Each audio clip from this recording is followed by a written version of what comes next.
the last talk of today, Ilias Zadik, and he will be talking about the second Kahn-Kalai conjecture. That's right. Please go ahead. Yeah.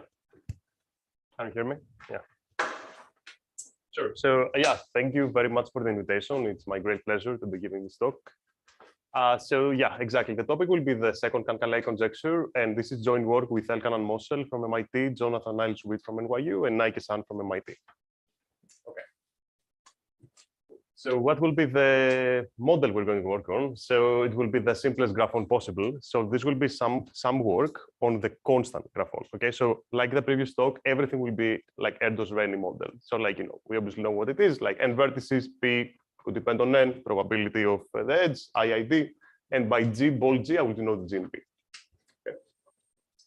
Now, we will take a subgraph, okay, of H of the complete graph in n vertices. Okay, so you know this will be a crucial object, right? So like H is a subgraph, Kn is the complete graph in n vertices. It could be a triangle, it could be a triangle, it could be like a log and click, it could be a perfect matching if n is even, Hamiltonian circle, whatever.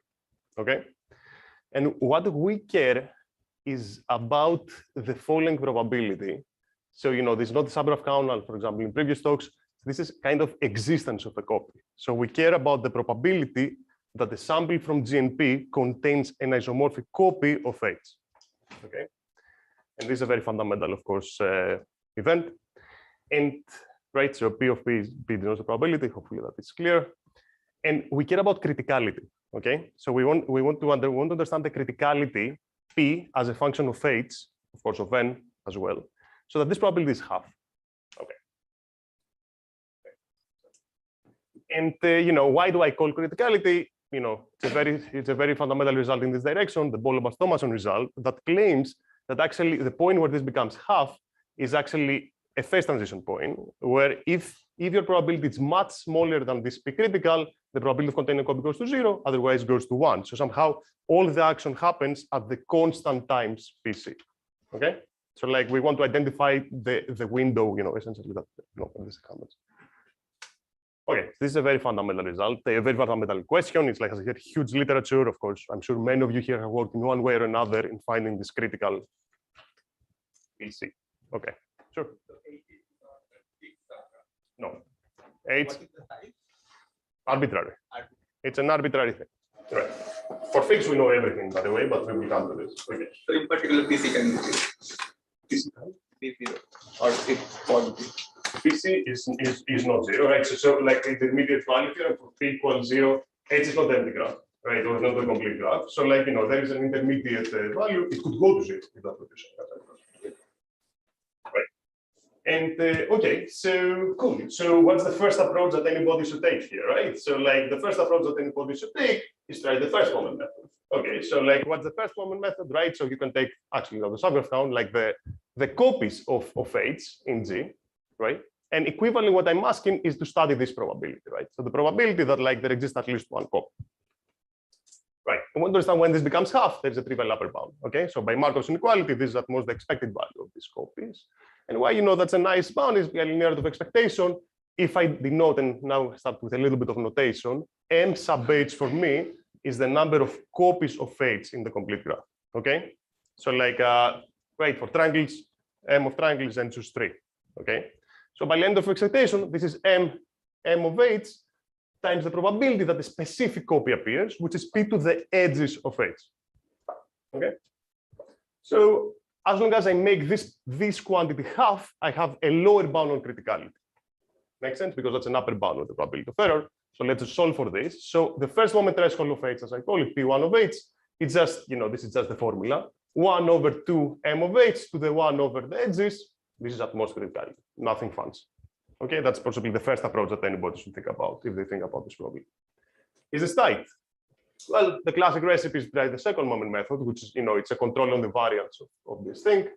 And, you know, triangle, right? It's the expected value. Let's try some example. It's H to 3, P to the 3, right? 3 vertices, 3 edges.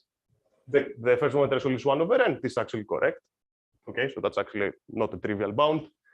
And there's actually an upper bound as well. Let's try the next simplest example, 4 click, right? 4, 6 is 4 vertices, 6 edges, 1 over n to the 2/3. Good, that's also correct. This is the correct prediction. Let's go one level of sophistication above, right? So like if we have like a K4 with an antenna, okay. So then we have like 5 vertices and 7 edges. You mean a K4?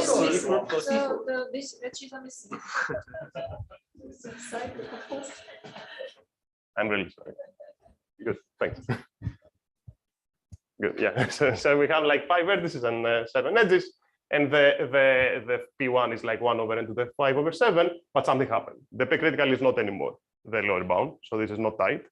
This is 1 over n to the 2/3. And the question is what happened, okay? So like, why this is not tight, that's something we completely understand around graph theory.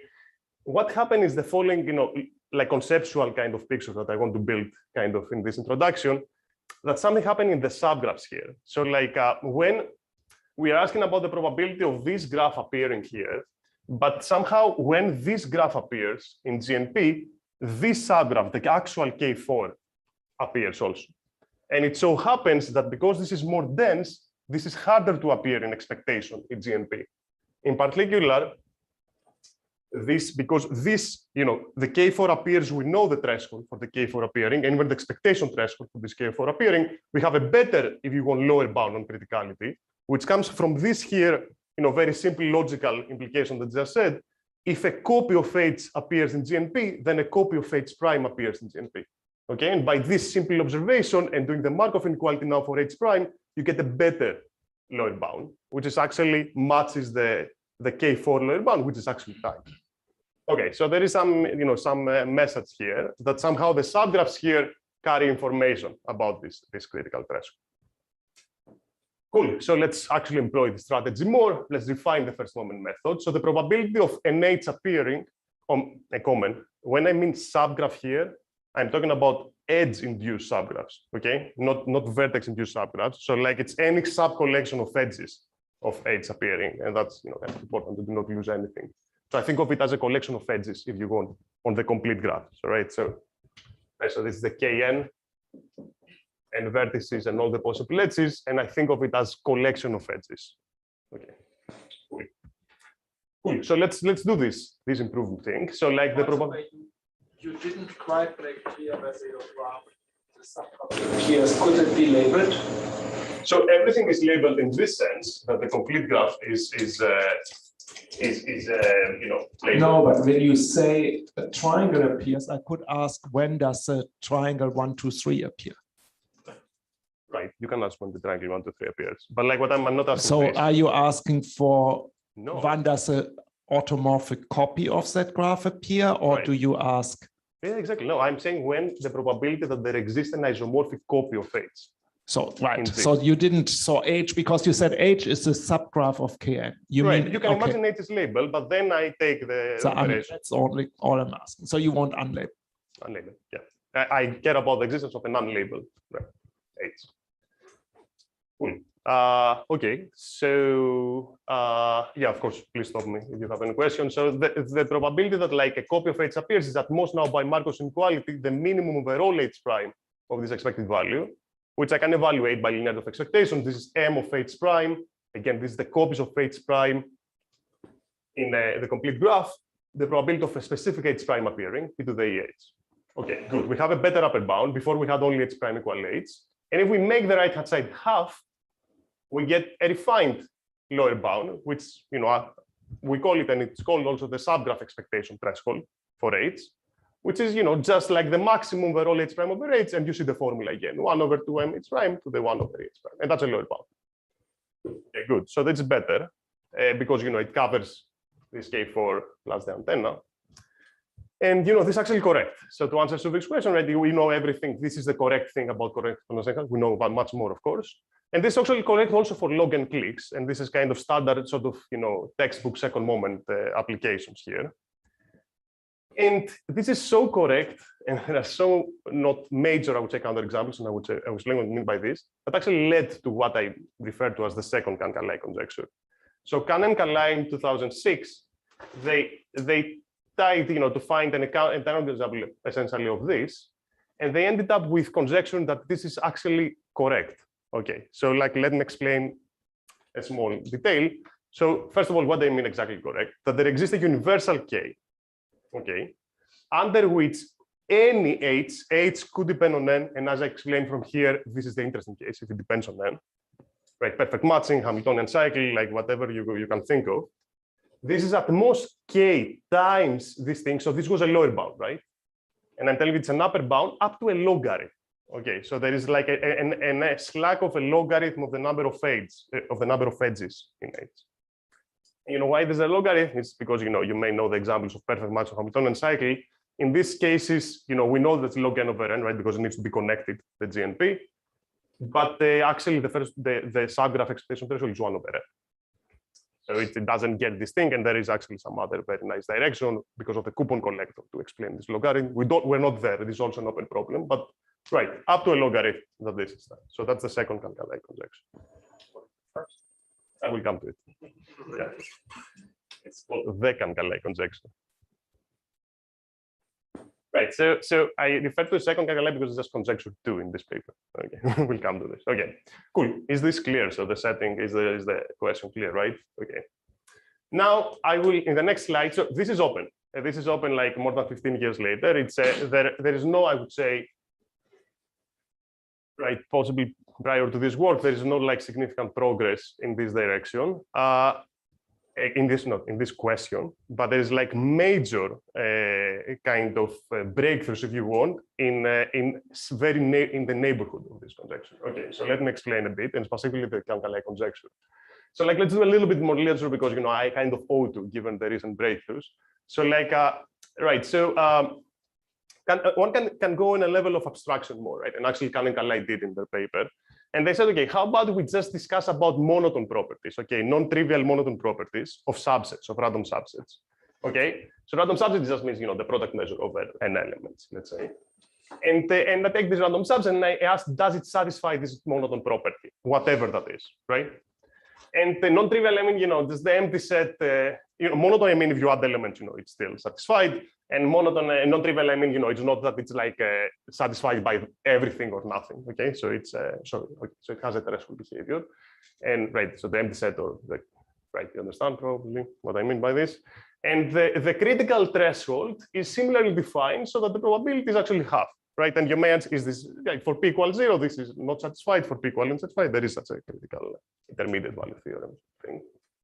And you can ask, what is this p critical? And just like to ground things for us, what I'm saying is, if you can imagine this to have some structure, like to be the edges of the complete graph, right? We're back in our setting, and we're discussing about monotone properties as a specific type of monotone property, which is the copy of the Erdos-Renyi sample containing a copy of H. Okay, this is a monotone property, and this is what I'm discussing in this talk, just to put the correspondence. But this is obviously a much more general setting. And just this is again has the threshold behavior I mentioned before. Bolobas-Thomason applies in the setting. So it's this is the window is what it is. And okay, so what is the Kahn-Kalai conjecture? So like they, motivated by the subgraph thing I explained, they define some notion of cover, okay, of a property. So like what's a cover of a property? It's like it's a cover is a subset of sets from 1 to n that kind of necessarily appear when f is satisfied. Okay, so like right, so like for us before it was like a cover is all the union of all the copies of H prime, if H prime is a subset. So whenever an H appears, one element of H prime appears as well. But you can imagine much more general things, right? So cover, even it's not more for our talk, but cover, just to understand, it's like any kind of right finite collection of sets you can think of that kind of they necessarily appear when f is satisfied. Okay, and then they associate a first moment threshold to every cover, and which are trivially by similar Markov inequality reasoning gives also lower bounds in this general setting, and the conjecture this is actually tight. So like in this specific setting for this notion of cover, that there is a natural generalization for the first moment thresholds. So they don't have constant k. My mistake. There is a constant k. So there is it's the same exactly thing. Yes, my omission here. There is a k here. Yes. And just again to ground things, what's happening with what I'm saying, the second Kahn-Kalai conjecture. So right, so this is more general. This is a more general setting in this sense, but their notion of cover actually makes the possible covers more than just subgraph covers I described for you. So like at this level of comparison with the literature is what I want to get. Somehow the notion of covers, right, which is before what I told you, is like if a copy of H appears, a copy of H prime appears. This is a very specific type of cover. You can imagine like much more complicated type of covers. Like, you know, for any H, you choose a different H prime, I don't know, in your complete graph. So, you know, this is kind of gives a finally weaker bound, let's say. But of course, you know, I don't want to take anything of the glory of this conjecture because, you know, it's obviously very general and yeah. Okay. Now, literature. Talagrand, like this happened in 2006. So Talagrand came with a paper in 2010 and suggested a relaxation, if you want, a modification of this conjecture, because you know it has been open for 4 years then, and to make essentially the covers fractional covers. Okay, so like to take the covers, and you know, if you're familiar with what it is, a cover of hypergraph is a fractional version of it. And again, you know, by a little bit more sophisticated Markov inequality, this gives a lower bound. And he said, okay, maybe it's, you know, we cannot find a counterexample even that, you know, for the maximum over fractional covers. And this led to, you know, what's known as fractional Kahn-Kalai conjecture. And okay, so breakthroughs. 9 years later, it is the fractional Kahn-Kalai conjecture was proven, and by this great group in Rutgers. You know, this is great news. And what changed in the mathematical understanding we have, like in these 9 years? Actually, there has been another proof the same year of something very famous in combinatorics and a lot of theoretical computer science called the sunflower conjecture. Okay, so the sunflower conjecture is like a very nice combinatorics question that Erdos and Rado asked in the 60s, and it hasn't been any improvement since, but like until like Lovett and other people from UCSD, like they actually found a way to almost get to the threshold, almost. And they proved like this, I consider amazing intermediate lemma, which is called the spread lemma, or at least I call it the spread lemma, which is it's like, you know, it was a very powerful tool, and these people noticed, and they used it. Okay, so I will come to it, right. So and then this year we had another breakthrough in this direction because Park and Pham proved the actual Kahn-Kalai conjecture. Okay, so proved without the relaxation using ideas from the spread lemma, but yeah. Good. So now what I want to do is I want to revisit the first thing, right? So the graph thing. So like, you know, which is still missing kind of, you know, the right type of covers. Because, you know, you can say, of course, can I compute this thing? You know, can I evaluate this thing? And of course, case by case, you can compute. But, you know, it's not like that. There's such a simple, if you want, formula that, like, you know, as the second Kahn-Kalai conjecture would say about the graphs. Right. Okay.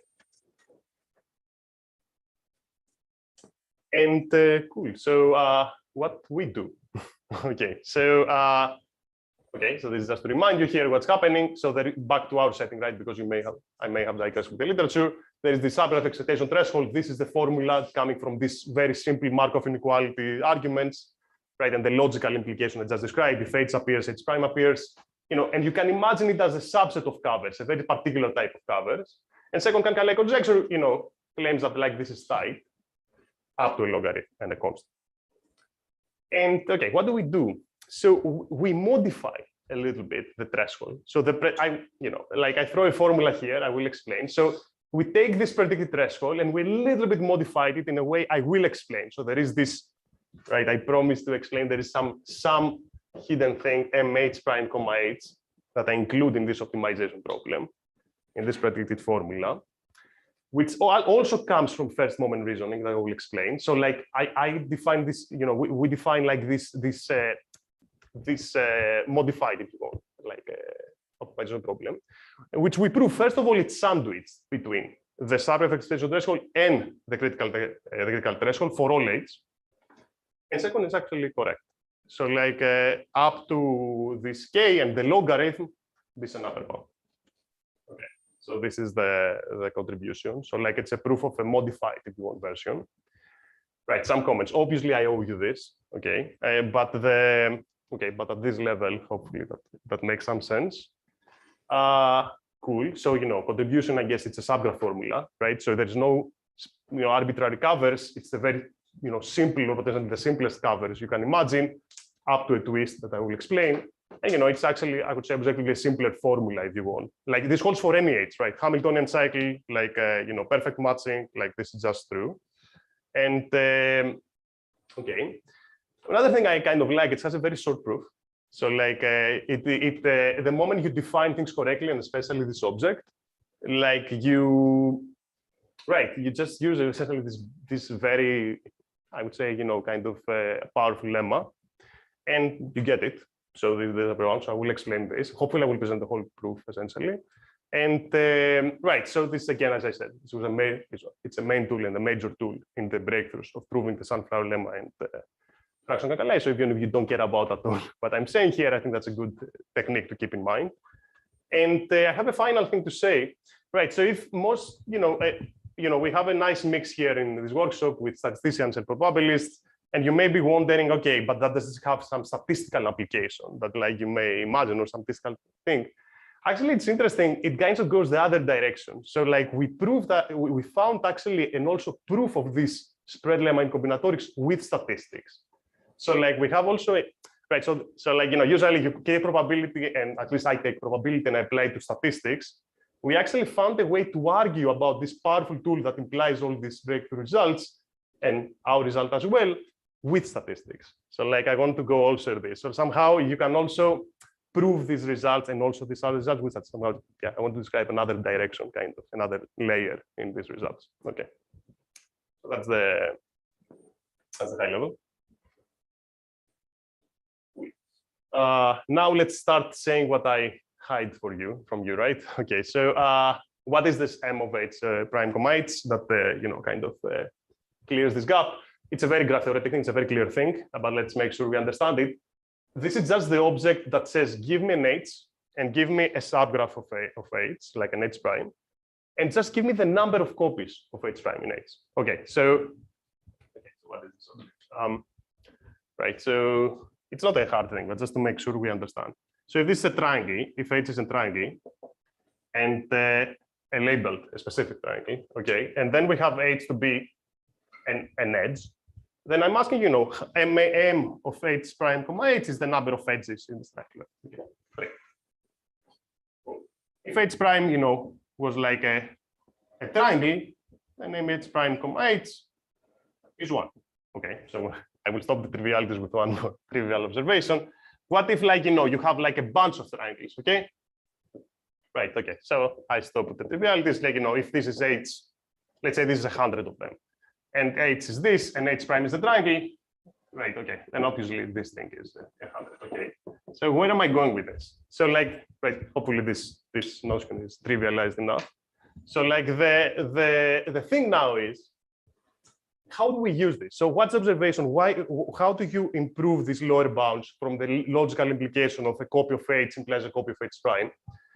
Okay, remember what was like, we use this inequality, right? That if H appears in GNP, then H prime appears in GNP. A copy of H prime appears in GNP.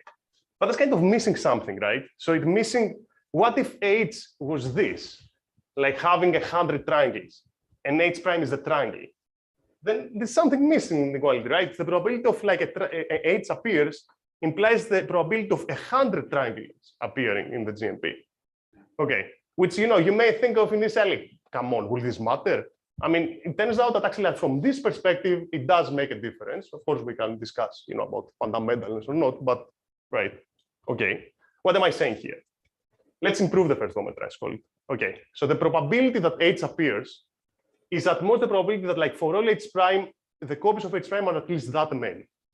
Okay, is at least, right? So this is also true, which in particular implies this.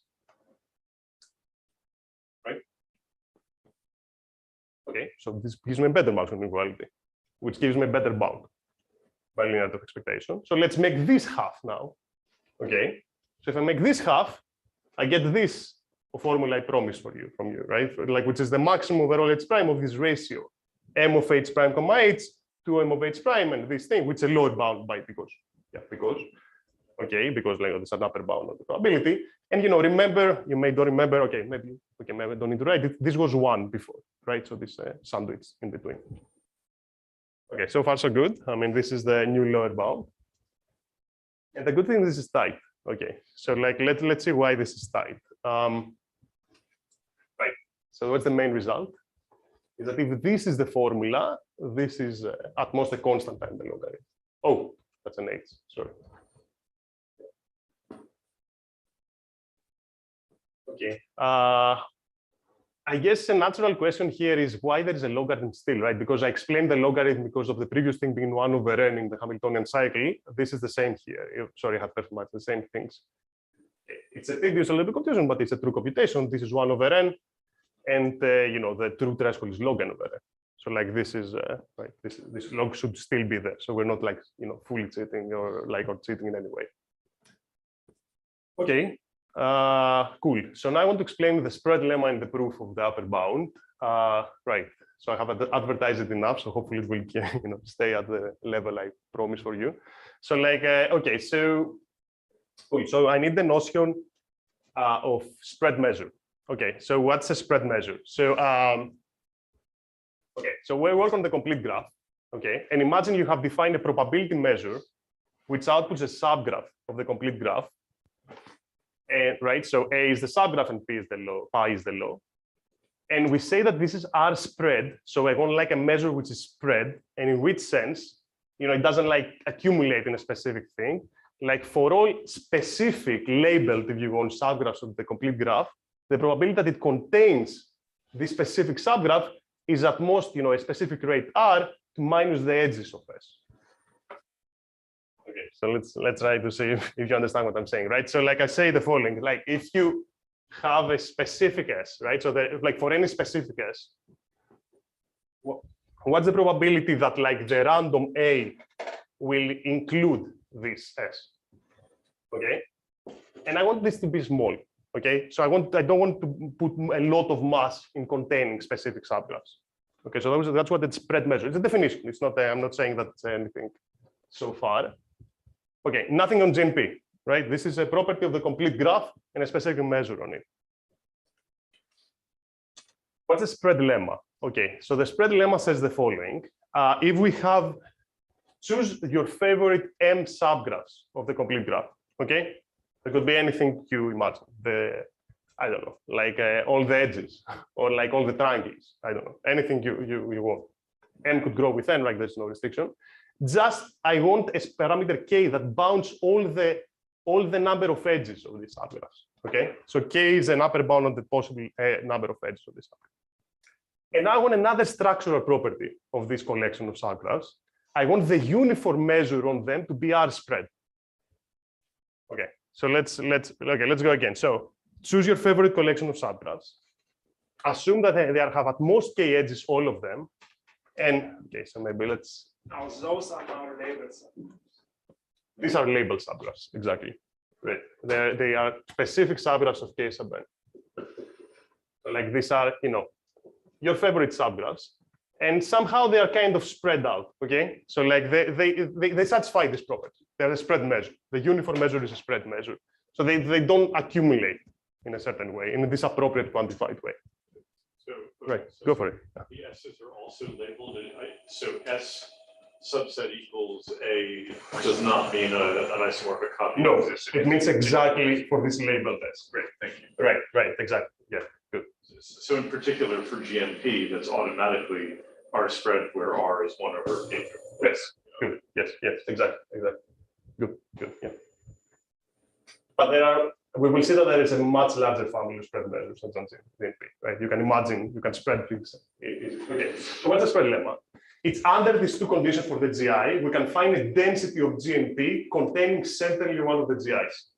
Okay, so this is enough reason for a GNP containing one of the GIs, specifically for the density P, which scales like log K over R. Okay, so this is the, right, so for P equal log K over R, that's the density. K is the number of edges if you want of the GIs, and R is the spreadness parameter, then GMP contains one of the with probability 0.9. Like you can make this large source. Okay, that's a set. It's an existence lemma. Now let's see how we apply it, for example, right? So how do we get what the result we want? We want a copy of H appearing in GMP. So I have a question. Of course. Where do I see the N appearing? Where do you C depending on N? No. Excuse me about this, yes. For some universal C. Okay, but in your statement, the M is not appearing. It's not appearing in your P. It's not appearing Right. in your 0.9. Perfect. Exactly. So M doesn't matter for this estimate here because it's assuming the spreadness somehow. Okay. Yes, it's independent of N. This. Yeah. Okay, how do we apply this? Okay, so like now take all the possible copies of H in the complete graph. Okay. So then, as long as you prove it's such spread, so K is the number of edges of H. So it's an easy, like we just apply this lemma, right? So take G1 to Gm to be all the possible copies of H. Okay. Wait. What depends on what? So two things.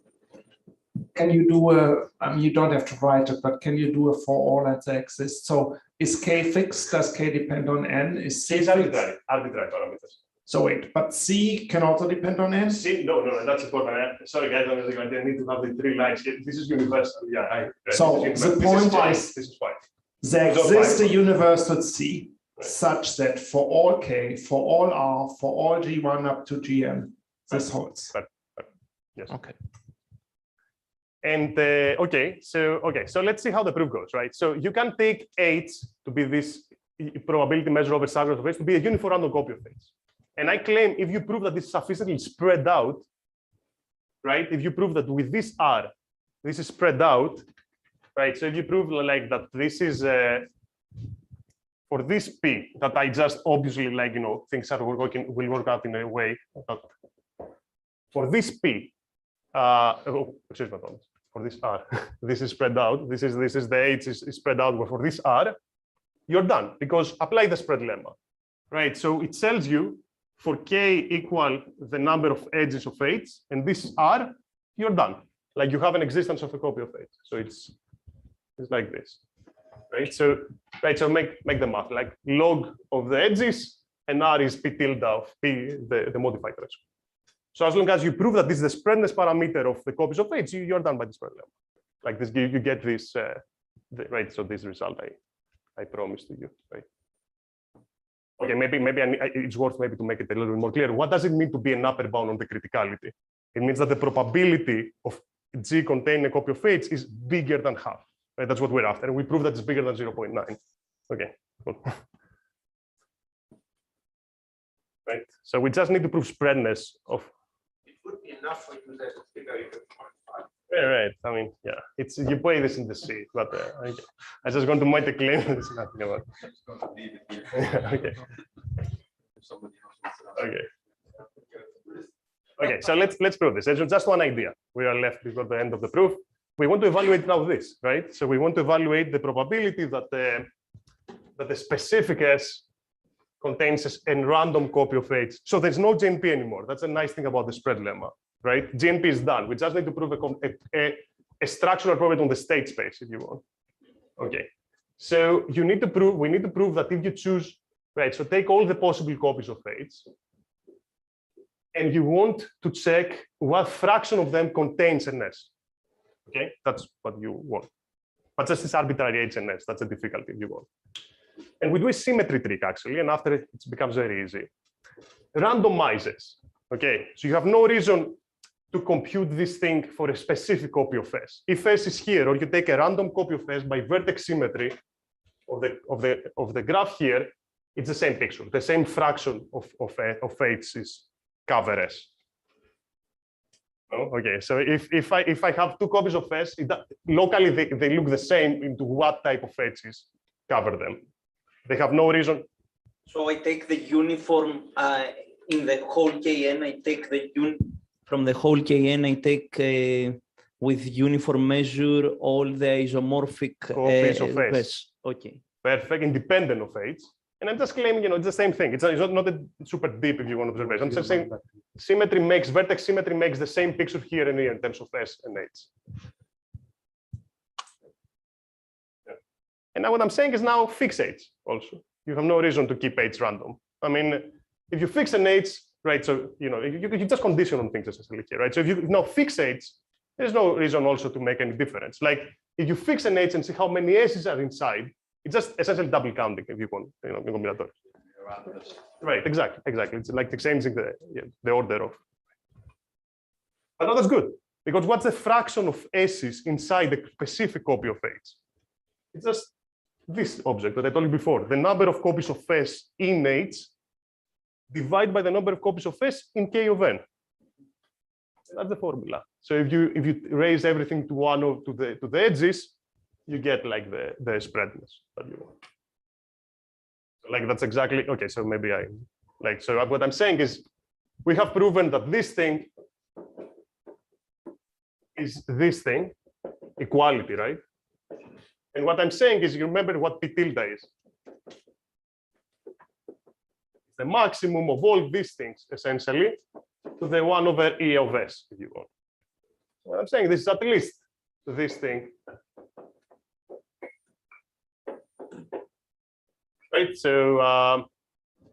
so you can just like make essentially an S here.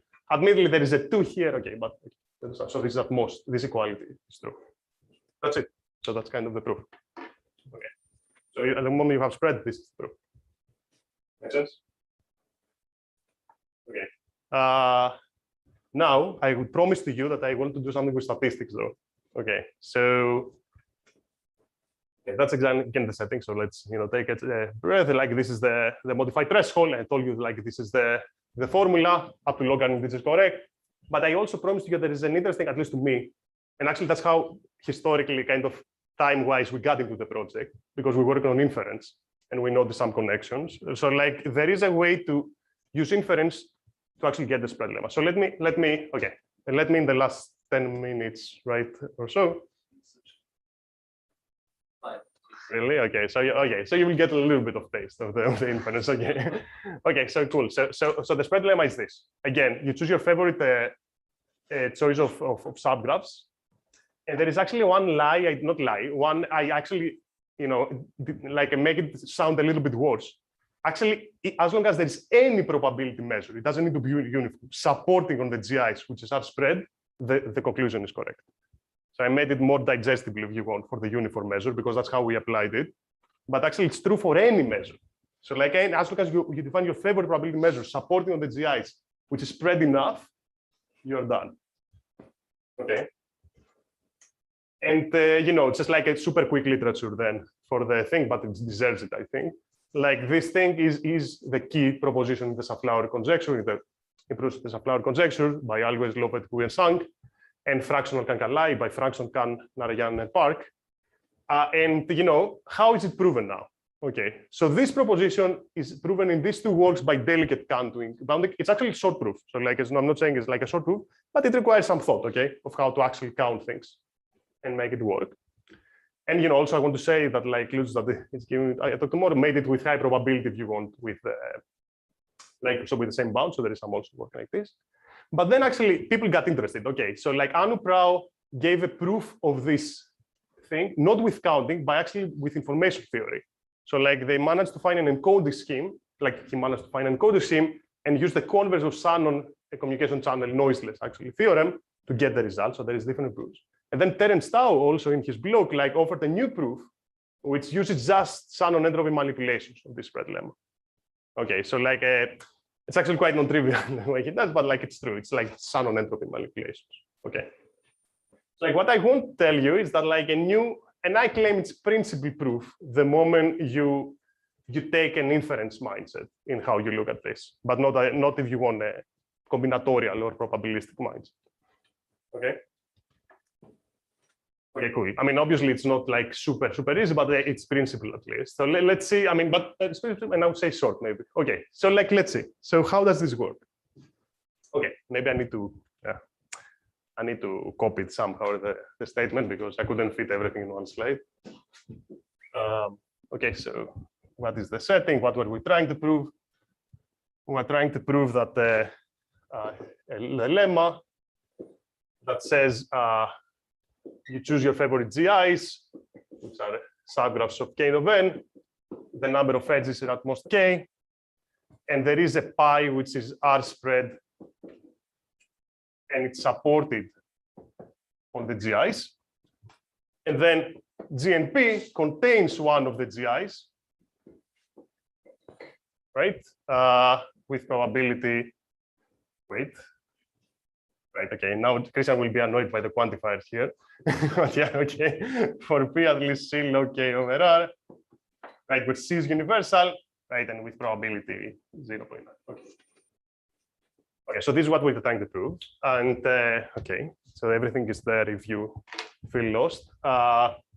Okay, so all the proofs go by iteration of a certain argument. Okay, so like it's not that you can do, unfortunately, a very direct proof so far, but you need to iterate a specific proposition a bunch of times, log k times. So what happens in all proofs is that you start with the R spread measure, you have by assumption, and you find another spread measure, A prime, which has two very nice properties. First of all, it is R spread that helps with iterating the proposition, and also supported exactly in the same graphs. Okay, so the support didn't change, and it's also R spread. Okay, but then also it has another nice property that, like, as long as you go to densities 1 over R, like constant over R, without the log k comes from iterating, then actually, okay, ideally you would like to say one element of the support of A or A prime is contained in G, but you get something like almost this. So like what you get, like almost this, something looking similar, but like approximate. You get the following thing, that this A prime, the expected value of A prime minus J, which is the number of edges that G missed to actually like include all of the sample of A prime, okay? So like ideally you would like this to be 0, right? If A prime outputs something, which is the support of A prime, which is support of A, which is totally included in G, you're done. And what happens, you do a reweighting, if you want, of A, and in a way that like a lot of edges are included in G, in particular a small fraction of the, if you just sample from A, what you will get. Okay, it takes a little bit of time to digest this. Like but it's an approximate, if you want, version of what you want, right? It tells you that like the edges you miss by the sample. Okay, you first reweight A, and then you sample, and then this gives you something that like it's coupled with GNP, obviously, in a way so that you miss something that you can be quantified, and in a way to be like a small fraction of the number of an average GI, if you want. Right, and I realized something here. There is an E here. Okay, so this is the edges of this and the edges of this. And I'm really sorry, like in my mind, these are sets, right? So this is edges and edges. Okay, so like if you take the expected value of, if you take a random main, you see the number of edges of A. What I'm saying is that like the number of edges that's missed in A prime minus G are small. So somehow in this, right, so let me. It's not an expectation. It's an expectation with respect to the randomness of GNP and this A prime. So there's a coupling here that you need to be done. So like, what do you want? It is the number of edges. Right. Yes, yes, I'm really sorry for this, yeah.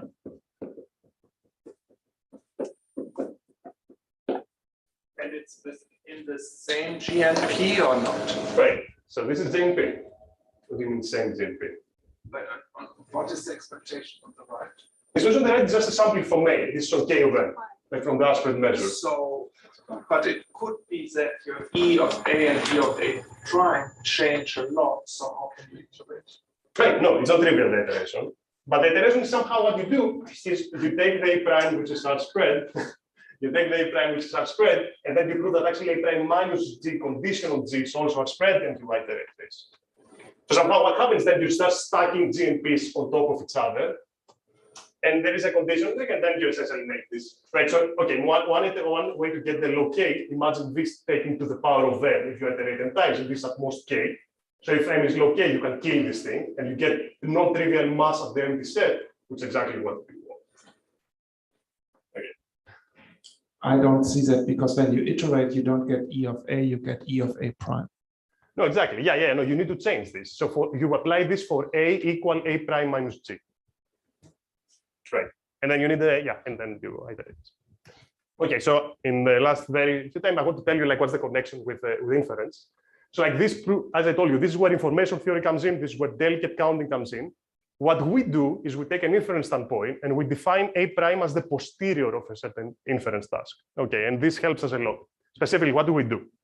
We do something that's known as Planck trick, and actually in the study of random constraint satisfaction problems, which is the following thing. Okay, you need to define this A prime, right? So you need to define this reweighting on the support of A. So what you do is you take this, you sample A. Okay, you sample A. It's similar to the Planck click model if you're familiar with this. Like it's okay, we sample A. A is sampled, done. We will couple everything, A prime, G, and A. And then we sample G independently of A. And then okay, so and then we need to find A prime. Okay, so then we see this as the observation graph. And we take A prime from the posterior of A given Y. So we try to find A if you want given Y. Okay, this may sound very weird, but like I will explain why we do this. Okay, but is the what we define the posterior. A prime is the posterior. So the posterior, if you want, is your best guess of where A stands given Y. That's what the posterior is. Okay, so why do we do this here? First of all, okay, this relates with the Planck by causal clan. By Bayes' rule, A prime and A have the same marginals. Okay, which is very important here because the first property is done. This is R spread measure, and the support is the same. Like it's the same distribution marginally. Okay, so this is why the posterior is very important here. And then, okay, so we need to prove this weird thing, right? So we need to prove that like the A prime minus G has very fewer edges, much fewer edges than A. But what is really A prime minus G? Okay, so A prime minus G, what it is? A prime, A prime, what does it do, right? It looks at what Y is and tries to find A. Right, so A is an element of the support of A. So what it does, it tries to find the other elements in the support of A that are including in the Y and just puts appropriate mass into it. It takes a guess of what A was. That's what posterior is doing. So A prime is inside Y. So what is A prime minus G, right? It's only included here, the edges that it misses, because like it outputs something in the way. So you're really asking here, this thing is what you're asking if you want. You're an upper bound. Like it suffices to show that the edges in the posterior intersection of the prior is small. Okay, and this in inference, right? It's an MMSE. So like, so what is by Bayes' rule? We know that the posterior sampling is the optimal estimator in minimizing the squared error. So like exactly this idea in an inference channel, if you want to take intersection of posterior and prior and have a small mass, that's exactly what it means that inference is impossible in the squared error sense. Okay, so hopefully you're familiar with it, what I'm saying, and otherwise I'm really sorry if you're not. What is this posterior weird thing I'm saying? This is called Nishimori identity in physics, but I mean it's yeah. Okay, Chris got me.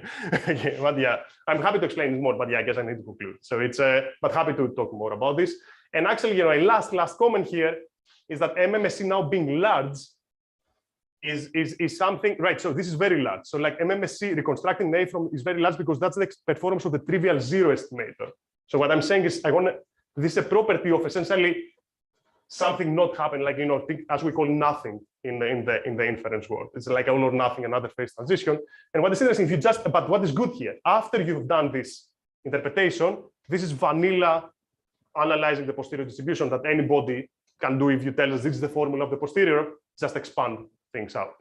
So there's no more magic after this. So it's like, and that's the nice thing. And actually, maybe interestingly, from an observation point of view, like if you just do, somebody could try to prove this thing by second moment method, right? It's a GNP property of including one GIs. This ends up being like a sort of second moment method that otherwise I couldn't at least, and I don't think I know me and my collaborators couldn't make sense of this second moment method. It's not conditional or anything on error event. It's a different type, which, right, it actually implies all these nice implications by posterior and stuff, but it doesn't mean anything by itself in probability. So that's a nice coupling, I think, between statistics and probability. And as I told you, this relates actually with the notion of all or nothing phenomenon, but that's a topic for another talk. Okay. And yeah, this is the talk, this is the work, and there are a bunch of open questions then that I will super quickly don't say. Okay, so like this is here, like can we characterize more thresholds and can we study more? There's a spreadness and the connection, and thank you very much. Sorry for taking a little bit longer. Thank you very much. Thank you for this very exciting talk. Are there any further questions? Because we already had quite a few. Yeah, sure. Chris, by all means. So my first question is, can you generalize this to Kahn-Kalai's nth conjecture? But that's second bullet. You're right. Yeah, we do. You're right. Yeah, no, this is nice. At least historically, right? I mean, yeah, they conjecture something. We have an exact up to a log though, like understanding of it. Whatever we have tried as postulational subgraphs, we get the same prediction. So there is evidence that it's the same actually. That somehow, yeah, but I don't know. This gives room for proving or refuting the second Kahn-Kalai conjecture. So that symmetry argument applies, and I think you're alluding to this here. It applies, for instance, if I take any edge transitive graph, like say a Cayley graph of a group or a Schreier graph, and then I do percolation on that, it would apply. Right, I there think as well. I'm afraid to claim something. I don't know all the details, but I would think so. Right. And so I loved the conclusion of the talk, so I just want to see if I have the right intuition. Okay. Yeah. So, second moment methods are badly off when there are a lot of intersections between typical pairs. Your example of the K4 plus an antenna, the point is that most pairs would share the same K4 and just have little same antennas. Same thing with Hamiltonian paths and so on. And right, it's more subtle, but yeah.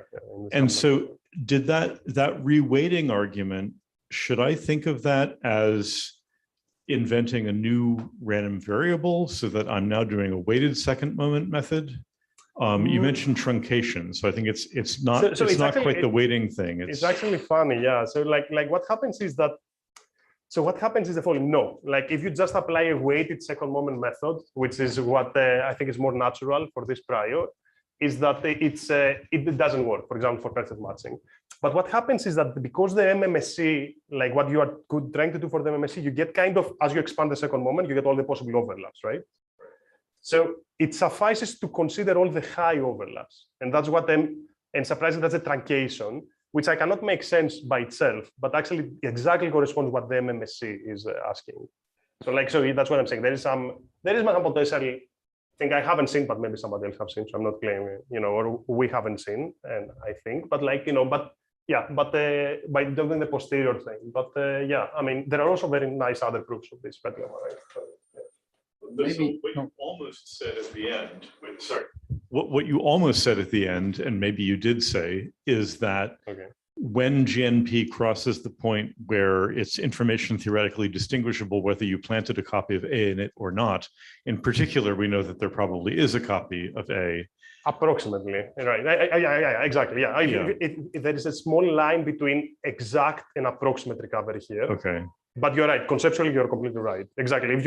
This is using the information theoretic threshold to get information about the null, if you want, of the planted model. Something, by the way, that people have done, like in the past, in the context of like condensation, phase transition, or something like this. But yeah, exactly. So this is what we do. But there is a small, delicate, I would say, detail of like approximate. Here, we only want to say it's hard to get the full thing or getting the almost perfect fraction. Okay. But there is a small, but yeah. And so should I think of the log K, should I think of that log factor as sort of the gap between a copy of A probably exists versus there are so many copies of A that you can't even tell whether I planted one? No. Okay, interesting. No. Because that information theoretic threshold would clearly obviously be an upper bound, but I don't know, like for planted clique, it's not far off. And anyway. So. Right. So I think the way I think the logarithm is similar, but not exactly this, is more like at this level of densities, without the logarithm, you can get an approximate perfect matching or something like this, because then something in the null. Now in the planted, what it means is you can recover the planted matching approximately. But I think what the log buys you, at least in this proof though, I'm unsure about all the cases, is that it takes you to complete kind of the subgraph sequentially. But yeah, I mean about though the gap between what. Right, I don't have an understanding exactly in the last thing. Yeah. Maybe in the interest of time, let's thank Ilias again. And remember, tomorrow morning at 9, it's Lutz Warnke who will give the talk. And hope to see all of you, of course, tomorrow.